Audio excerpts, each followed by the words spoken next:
Шуурхай штабын хуралдаанд Ногоон бүсийн гэр хорооллын өрх айл орон сууцны дулаалгын талаар мөн танилцуулга хийсэн юм а. Нийслэлийн Ногоон бүсэд 10,141 өрх гэрт 15,228 өрх орон сууцнд амьдарч байна.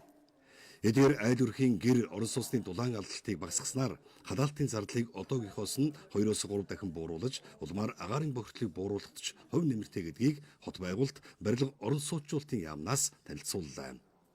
Мөн 1960-аас 1980 оны угсармал орон сууцнуудын дулаан алдагдлыг бууруулах шаардлагатайг дурьдсан. Хийн түвшний хэрэглээг нэвтрүүлж байгаа жишээг ч хотын дарга хэлж байна. Энд чинь нөгөө LNG шаталт, LPG шаталтыг утгатай тодорхой хэмжээний угаарыг хий гаргаж байгаа учраас энэ ингээ яндагаар гаргачихж байгаа. Энэ хоёр руугаа үлээ. Дээрээ айл нь хоолоо ичиж байгаа тийм. Айлын саяны хэрэглээ чинь 15 кг-ыг хэрэглээд хэд онж байгаа гэлээ? 7 онж байгаа. 1 кг LPG-гийн өөрийнх нь өртөг ойролцоогоор 3300 төгрөг.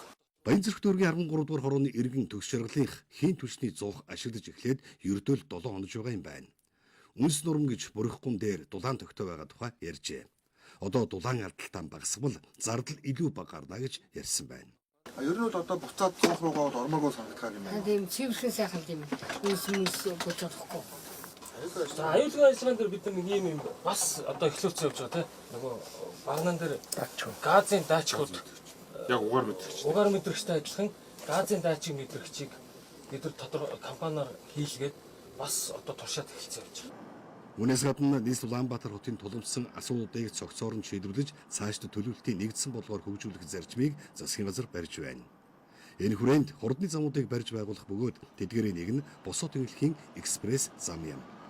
Босоо тэнхлэхийн экспресс зам нь цуцлагын бүсээс эхэлж Улаанбаатар хотын төвөөр дамжин Сэлб болын эрэг дагуу босоо тэнхлэхийн автозамыг сүлжээ бий болгож хотын хойд хэсгийг урд хэсэгтэй холбоно. Мөн туулын хурдны зам болон тойрог хурдны замтай огтлцож хөшгийн хүн дээр тавигдах түнэл хүндүү дагуул хоттой холбогдох гарц байхаар тооцоолжээ.